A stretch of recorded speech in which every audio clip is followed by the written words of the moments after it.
Salut les amis. Bonjour, bonjour les amis. Bienvenue sur Petits Essais entre amis. Salut Oui, Bernard. oui, salut Jo. Nous sommes ici aujourd'hui chez Disquaire.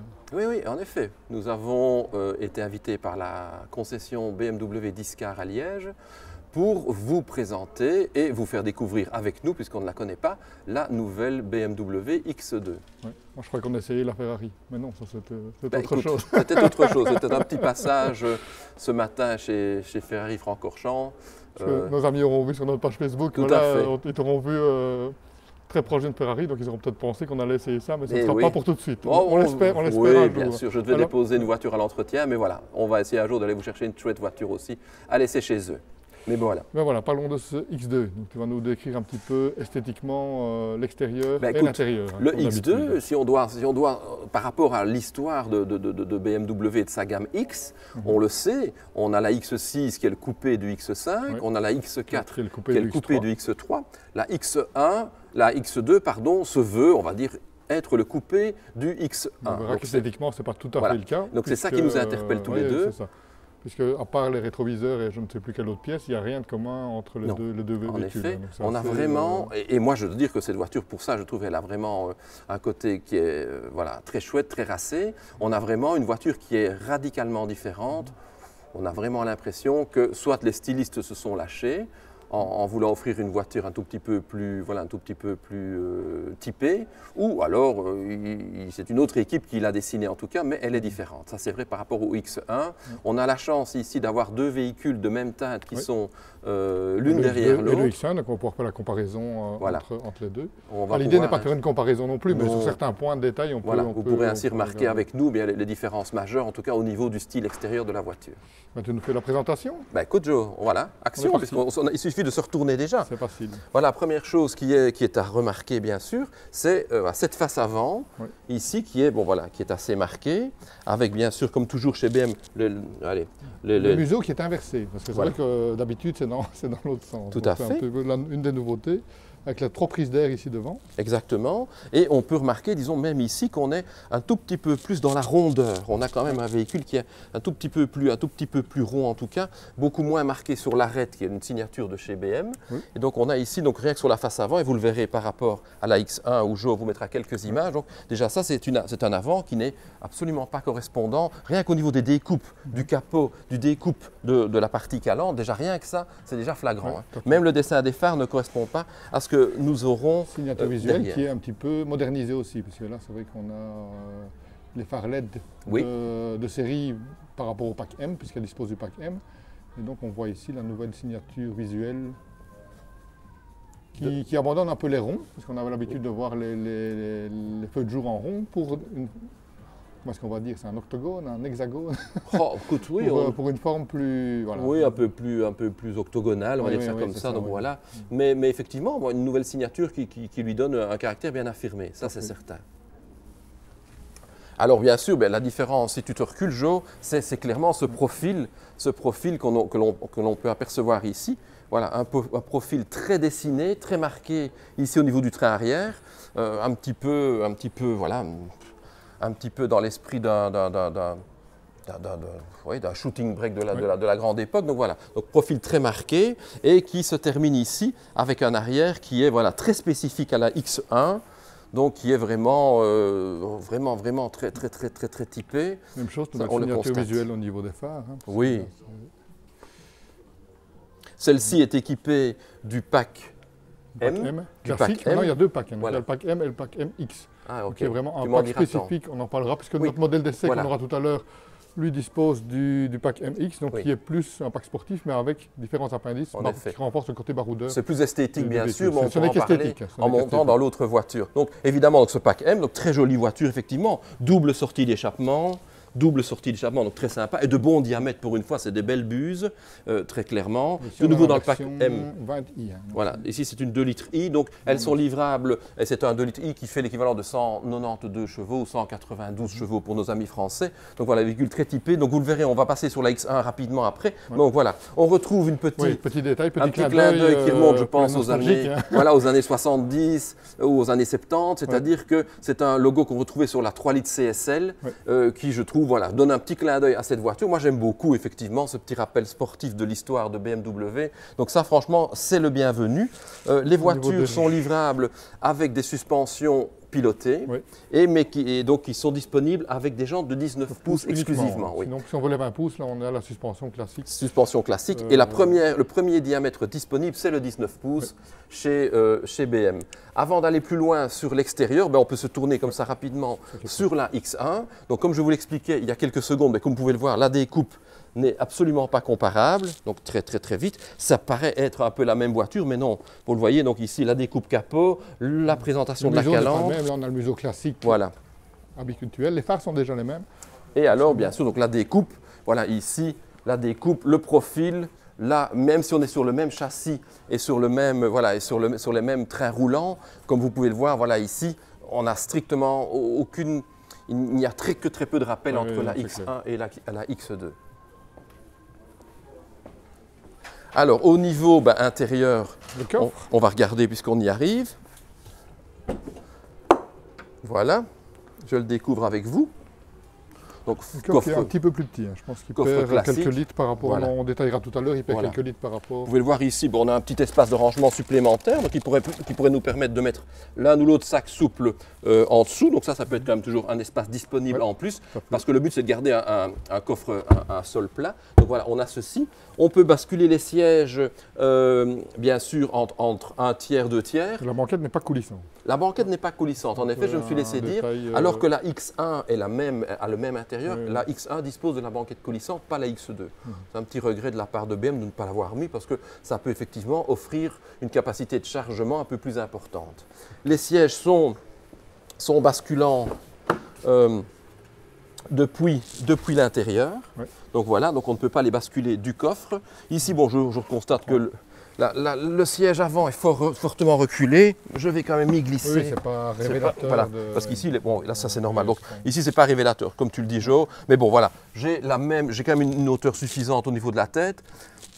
Je l'ai déjà dit, je fais 1m80, donc je ne suis pas du tout écrasé au niveau de la tête. Les LED, ça c'est pas mal, les LED ici qu'on voit dans les portières, c'est assez en effet, c'est sympa. On le voit ici de l'autre côté, là, on voit bien comme ça. Non, avec sûrement la possibilité d'avoir une personnalisation, je dirais, de la couleur. Donc ça c'est sûr. Je remarque que le tunnel central, puisque les X2, comme vous le savez peut-être ou pas, sont exclusivement des tractions, puisque BM est passé sur la même plateforme que le X1 et que la série 2. Voilà, exactement. Donc ce sont exclusivement des tractions, toujours avec un comportement très typé, dynamique. Donc ce qui fait qu'elles existeront bien sûr en 4 roues motrices, mais on peut le voir que le tunnel central n'est pas trop volumineux. Donc ça c'est quand même appréciable malgré tout, si on devait voyager à 5 personnes. On passe au place avant.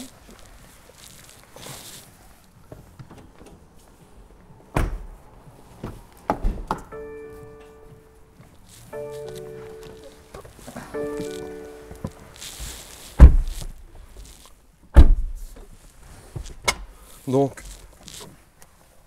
ici dans le pack M, donc très beau volant. Oui, le volant est bien, on a bien en main, il y a une belle préhension au niveau du volant. Très beau volant, disons, voilà, comme tu dis, chouette design évidemment, avec ici des palettes métalliques qui tombent bien en main, qui sont de bonne taille, puisque regarde Joe, je ne dois pas les chercher pour les trouver. Et bien sûr, on retrouve classiquement la finition et le design intérieur actuel de chez BM, qui est, voilà. Là, on va faire un petit rappel du D7, c'est un peu l'inverse, tu me disais tout à l'heure, c'est que le D7, on avait un extérieur finalement un peu timoré pour un intérieur très révolutionnaire. Oui. Ici, on a un extérieur qui est quand même assez novateur. À l'intérieur, c'est l'intérieur du X1, donc il est un petit peu classique et il y a c'est moins révolutionnaire à l'intérieur. Bien sûr, mais bien sûr, ça c'est lié aux économies d'échelle que doit faire ce genre de gros groupe. Le X1 se positionne quand même très premium dans son prix.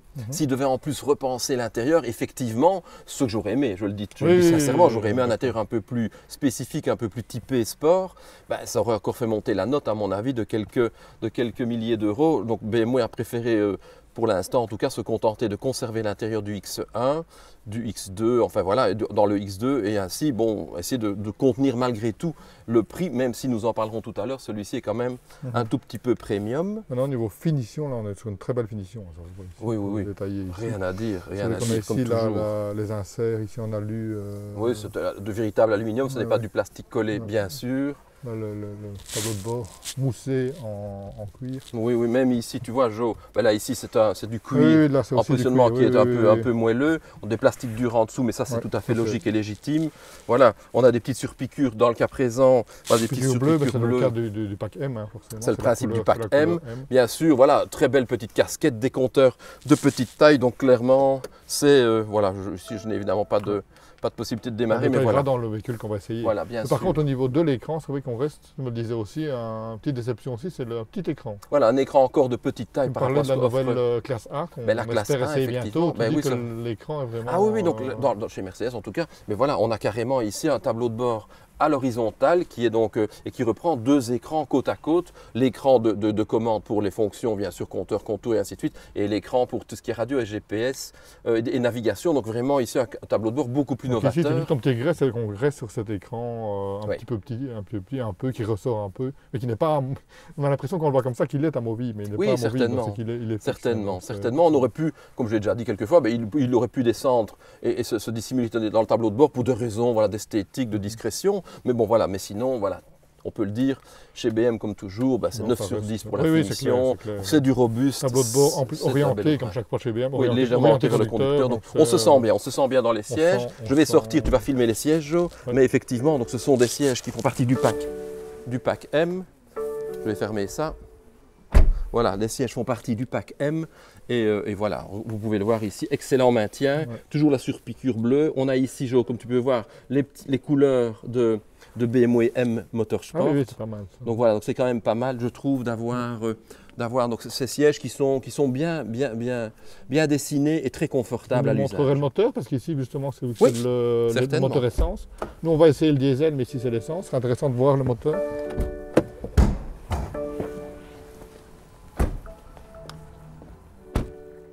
Et voilà.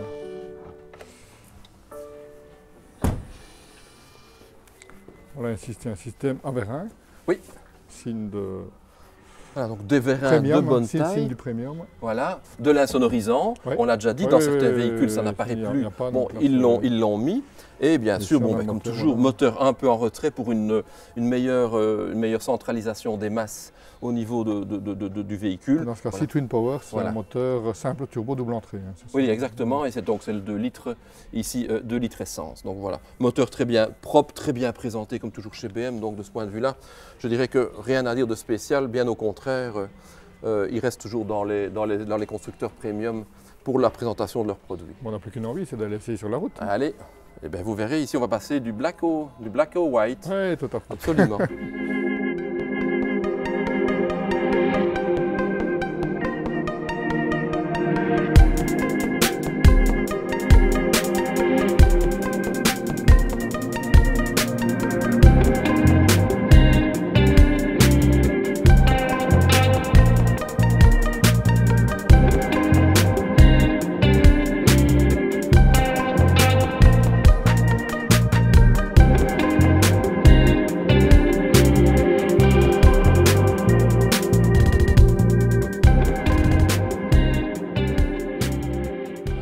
Eh bien, nous voilà au volant de ce X1. Oui. Ici, on est dans la version 20D, version blanche, comme tu l'avais dit. Hein. Ok, Jo. Ici, nous sommes au volant de ce X1. De ce X2. Bon, là, un petit truc pour le bêtisier. Oui. Comme d'habitude, maintenant, commentaire de notre abonné qui va un peu faire référence par rapport à ce qu'on disait, par rapport à l'extérieur du DS7. Oui, effectivement. Comme on parlait dans la je viens de le dire, voilà, c'est un petit peu la différence. On a dit, voilà, le X1 extérieur très typé, un intérieur plus classique. Et pour la DS7, j'avais souligné un intérieur, on va dire, très typé, un extérieur plus classique. Donc voilà. Mais il reprend un peu là-dessus, puisque c'est vrai qu'on a eu quelques commentaires. On peut dire négatif, oui, on peut de lancer une polémique, mais de gens qui nous ont un petit peu reproché d'avoir égratigné le DS7 par rapport à son esthétique extérieure notamment. Ici, on va reprendre un petit peu le fil. Donc, notre abonné, c'est Eru Duvatard. Qu'est-ce qu'il nous dit? Bonjour. Merci pour cette très belle vidéo, Bernard et Jo. Un peu déçu de voir dans les commentaires toutes les réactions des rageux qui auraient préféré vous voir encenser ce véhicule, qui ne le mérite pourtant pas vraiment. On a de moi l'idée de dire que c'est une mauvaise voiture, loin de nous non plus, hein, on a précisé. Au contraire, on a dit de très belle qualité. Oui, tout à fait. Elle est plutôt d'ailleurs pas mal, mais votre avis est limpide et très juste. DS marque des points par rapport à ce qui se fait habituellement dans les voitures françaises, on est d'accord, mais reste assez loin de ce que l'on peut trouver dans les SUV du segment premium.